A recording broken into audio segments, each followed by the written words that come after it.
Picture this, it's 6:30 a.m. in the high desert of Silver Creek, Colorado, steam is curling off my coffee, and I'm watching the sun hit the peaks of the Sangre de Cristo Range, a view my family has owned the rights to for 70 years. Then, my phone buzzes, it's the sheriff's department dispatcher, her voice tight, saying, "Mr. Stone, we have a report that you are trespassing on private property and need to vacate immediately." I actually snorted coffee out my nose. I mean, what would you do if someone called 911 on you for standing on the 40 acres your great-grandfather homesteaded back in 1955? I reached into my old canvas jacket, pulled out my wallet, and flipped open the leather flap showing my badge and ID, Sergeant Leo Stone, Silver Creek PD, currently on disability leave. "Ma'am," I said, deadpan, "you tell whoever called that Sergeant Stone is right where he needs to be. Tell them I'm home." Across the carefully manicured lawn next door, through the massive, sterile picture window of their new money mansion, I could see Prudence Hawthorne's face freeze, her designer binoculars still glued to her eyes like she was some kind of suburban NSA agent. The clean smell of hay and pine mixed with that crisp morning chill, and I knew right then, this peaceful mountain morning was about to turn into a full-blown felony investigation. Let me back up, because this whole mess didn't start with a 911 call. It started with a perfectly manicured nail trying to scratch my entire life off the map. My name is Leo Stone, and after 20 years on the force and a particularly nasty shoulder injury that sidelined me, I moved back to the Stone Place, the farm I inherited from my grandfather. 40 acres of pure Colorado grit and beauty, the kind of place where I learned to fix ancient tractors at 7 and believed I'd spend my last decades in quiet peace. Then, 5 years ago, they built the Monarch Bluffs right next to my property line, 50 custom-built houses with matching stone facades and zero character. Most of the residents were decent people, they loved buying eggs and fresh chard from my little farm stand, and their kids always wanted to pet my ancient, grumpy llama, Dolores. Yes, I named her Dolores, don't judge. But then there was Prudence Hawthorne. Prudence, 55, with hair the color of Chardonnay that definitely cost more than my monthly mortgage, a master's in comparative literature she cited hourly, and the attitude of someone who confuses reading about philosophy with actually achieving enlightenment. Her husband, Alastair, owned Monarch Development, the company that bulldozed the hillside to build Monarch Bluffs. The trouble started one Tuesday when I heard the clip-clop of $400 heels on my gravel driveway. Prudence marched right across my property line, carrying a manila folder thick as a phone book. Her overpowering scent of expensive French perfume made Dolores actually lift her head and look confused. "Mr. Stone," she announced, with that patronizing tone that makes your teeth itch like static electricity, "I'm here on official Monarch Bluff Stewardship Committee business." I wiped grease on my jeans. "Ma'am, I don't believe I'm a member of your little club." Her laugh sounded like a car trying to start in a blizzard. "Oh, but you are now. When Monarch Bluffs was established, your parcel was grandfathered into our environmental and aesthetic covenants." She shoved a certified letter at me like it was a federal subpoena. "You have 30 days to bring this agricultural situation into compliance." The jargon was thick, but the demands were crystal clear: remove the barn, tear down the chicken coops, eliminate the roadside stand, and relocate all unsightly farm equipment. The kicker: $750 a day in fines if I didn't comply. My morning coffee turned bitter as Prudence stood there, arms crossed, wearing a smug, measuring look.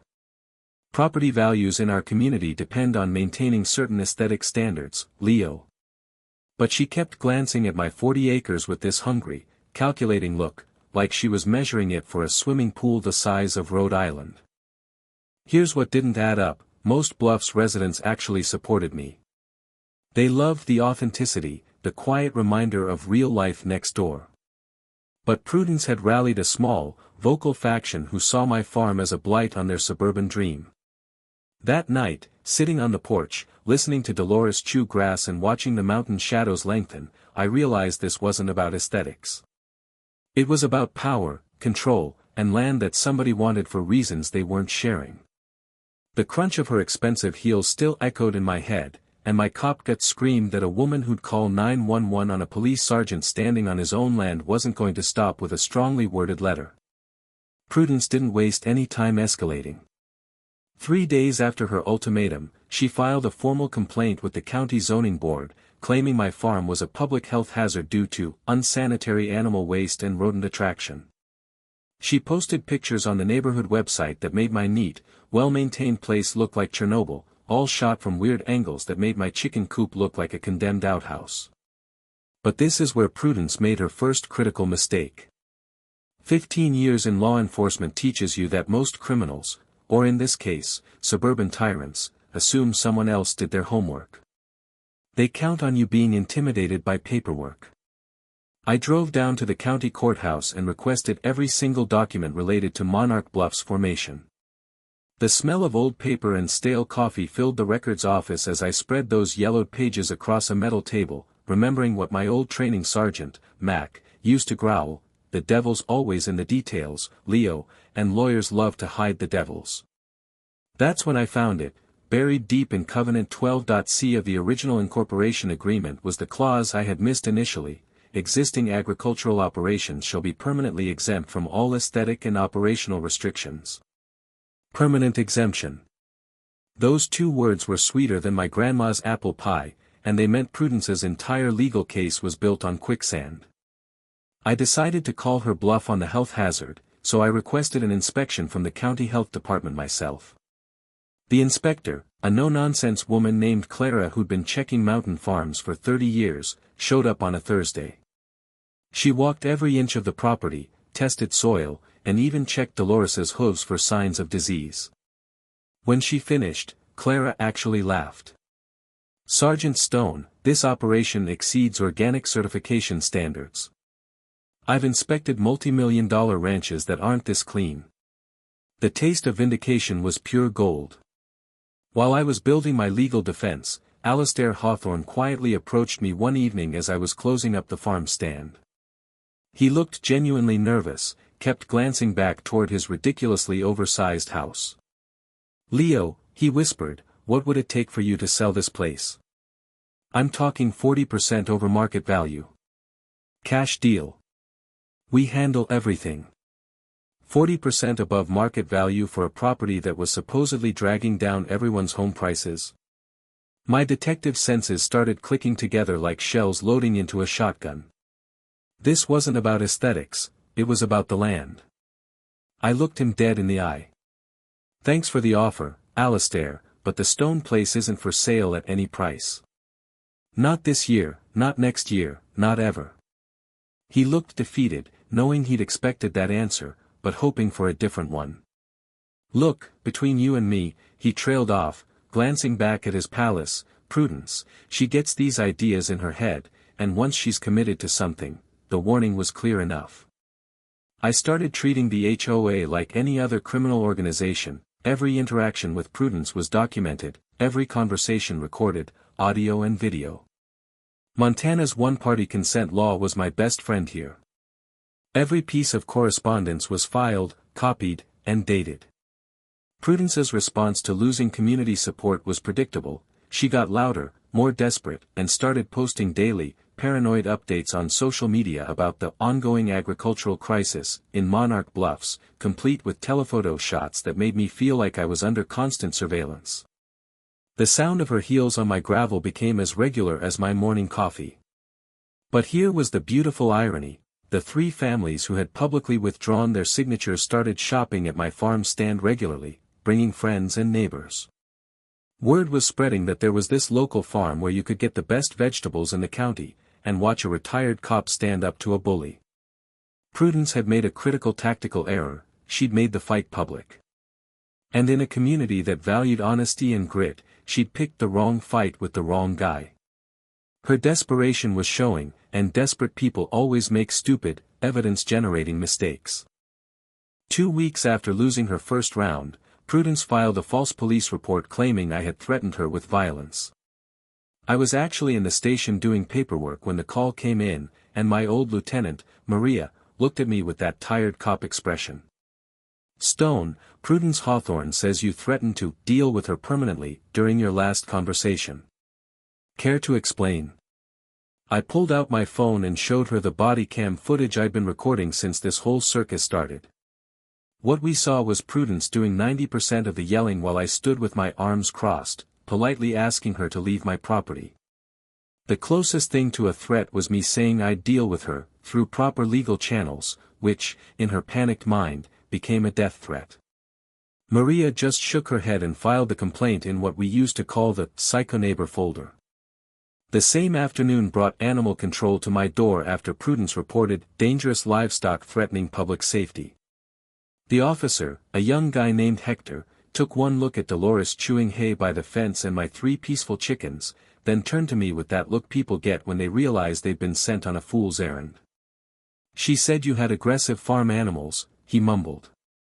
I was expecting something with fangs, not a llama that's trying to make friends with my boot. His official report declared my livestock exceptionally well socialized and posing no threat. But Prudence's true master stroke came next. She started parking her enormous black Mercedes SUV directly across my farm stand entrance during peak hours, claiming she was monitoring traffic safety. The woman complaining about traffic was literally creating a traffic jam. My security cameras captured everything: Prudence sitting in her luxury car with a clipboard, writing down customers' license plates like some kind of suburban secret police, occasionally getting out to lecture families about supporting agricultural nuisances. Documentation always beats confrontation, so I filed harassment and obstruction complaints with time-stamped photos and video evidence. The best revenge was watching the sheriff himself stop by to buy some tomatoes, loudly commenting to a customer how peaceful and well-managed everything looked. While Prudence was busy destroying her own credibility, I was digging deeper into public records, following that nagging feeling about Alistair's generous cash offer. What I found in the county planning office made everything click into place. Preliminary development sketches for a luxury golf course expansion filed 6 months before Prudence's first complaint, an expansion that required my 40 acres to succeed. This wasn't random HOA harassment. This was a calculated corporate strategy to force me off land they needed for their next billion-dollar project. My final discovery was the fatal blow. I was in the county law library researching HOA precedents when something nagged at me. Why hadn't Prudence's lawyer produced the actual incorporation documents during their civil lawsuit? I requested Monarch Bluff's complete filing history myself. What I found in that dusty government folder made my hands shake. Prudence Hawthorne had never legally established the HOA. Not even close. The envelope contained neighborhood meeting minutes and a photocopied template downloaded from some website. For 5 years, Prudence had been collecting dues and imposing fines through what amounted to a book club with delusions of state authority. The real bombshell came when I subpoenaed the financial records. Every penny of collected HOA money, over $450,000, was sitting in a personal checking account labeled P. Hawthorne, Administration. No separate business entity, no oversight, just Prudence's private bank account funded by her neighbors. The bank statements read like a script for a fraud movie, a European cruise charged as an administrative retreat. Payments on her Mercedes filed under community beautification. Prudence had been using HOA money as her personal credit card for half a decade, confident that no one would ever question her authority long enough to discover she didn't have any. I sat there, surrounded by evidence of systematic embezzlement, finally understanding why she had fought so desperately. This wasn't about the farm, this was about protecting a criminal enterprise that had been funding her lavish lifestyle since day one. Every false police report, every threat, every desperate attempt to destroy my farm was Prudence trying to prevent exactly this moment. She was looking at serious time, wire fraud, tax evasion, embezzlement. The beauty was that every single Monarch Bluffs resident could now demand full restitution of every penny they had ever paid. The morning after my discovery, I walked into the district attorney's office with 6 boxes of evidence and a plan. We knew we had her on the criminal charges, but we needed a strategy that would expose her publicly while protecting the community she'd victimized. We decided to let her keep digging her own grave. She didn't know we'd discovered the financial fraud. Every day she operated her fake HOA, she committed fresh crimes. Prudence's desperation peaked when she scheduled what she called a mandatory emergency meeting for all residents. She sent official-looking notices threatening legal action against anyone who didn't attend, promising to reveal irrefutable evidence of my criminal agricultural operation. The irony was delicious. She was committing fresh crimes while planning to accuse me of wrongdoing. We coordinated with the local news, Channel 9's investigative team, who recognized this as the perfect example of HOA abuse and wanted to document Prudence's downfall in real time. The Monarch Bluffs Community Center buzzed with nervous energy that evening. 80 people, residents, news crews, and several unfamiliar faces who were actually federal investigators, packed the room. The air smelled of tense anticipation. I slipped in, wearing my full uniform, taking a seat in the back. Prudence spotted me, and her eyes flashed with what she thought was victory. She set up her poster boards like a prosecutor preparing for the trial of the century. "Ladies and gentlemen," Prudence announced, her voice carrying that condescending boom. "Tonight, we expose the agricultural terrorism that has infected our community like a cancer. We have allowed criminal elements to operate under the protection of corrupt law enforcement." For 20 excruciating minutes, Prudence presented her evidence. She displayed blurry photos of families buying tomatoes, claiming they showed drug transactions with coded hand signals, 41:02. She played audio recordings of normal farm stand conversations, insisting they contained criminal communications in agricultural code language. The audience grew increasingly uncomfortable, realizing their neighbor had been documenting their every move like some kind of Cold War spy. "But here is the smoking gun," Prudence declared, pointing directly at me. "Sergeant Leo Stone has been using his position to protect his criminal enterprise and intimidate honest citizens. I call upon this community to make a citizen's arrest of this corrupt officer who has betrayed his oath." The room fell silent. No one moved. Several residents looked utterly mortified for her. That's when I stood up and walked slowly to the front, my boots echoing in the silent room. "Good evening, everyone," I said calmly, my voice carrying the authority of 2 decades on the force. "I'm Sergeant Leo Stone, and I believe Ms. Hawthorne has been expecting me." Prudence's expression went from triumph to confusion as I continued. "Ms. Hawthorne, you've just provided an excellent demonstration of why you're under arrest for embezzlement, fraud, filing false police reports, and operating an illegal organization." I pulled out the arrest warrant, watching her face transform into sheer, unadulterated horror. "Prudence Hawthorne, you have the right to remain silent." The room erupted in gasps. "This is impossible," she shrieked, her voice cracking with panic. "I'm the victim here. I have legal authority. You can't arrest me." "Actually, ma'am, you never had any legal authority," I replied, securing the handcuffs as she struggled against reality. "Your HOA was never legally incorporated. Every fee you collected, every fine you imposed, every official document you issued was fraudulent." A detective from the State Fraud Division stepped forward with the federal warrants. "Mrs. Hawthorne, you are also under federal arrest for wire fraud, mail fraud, and tax evasion totaling over $450,000 stolen from your neighbors." Prudence's public breakdown was complete and devastating. She screamed about communist conspiracies and police corruption, while her own hired videographer captured every moment of her meltdown for posterity. The spontaneous applause that erupted from the community was loud and cathartic. Mrs. Jennings, a retired librarian who never tolerated nonsense, stood up and declared, "That woman has terrorized this neighborhood for 5 years. Today, justice finally came home to roost." The taste of justice was sweeter than any apple pie as Prudence Hawthorne was led away in handcuffs, her cries of innocence echoing through the parking lot, the Perp Walk broadcast live across Colorado. 6 months later, justice tasted even better. Prudence received 4 years in federal prison, $500,000 in restitution payments, and 800 hours of mandatory community service working on a nonprofit organic farm, a final, poetic punishment. The Monarch Bluffs residents recovered an average of $9,000 each in stolen fees. My farm, once a quiet place to heal, became a thriving community hub, and my family's 70-year legacy was protected forever. The legal precedent from our case revolutionized property rights across the state, ensuring that suburban tyranny wouldn't trample agricultural heritage again. Sometimes, the best revenge isn't getting even. It's building something beautiful that helps your whole community flourish. Prudence taught me that bullies reveal their own weakness through their desperation to control others.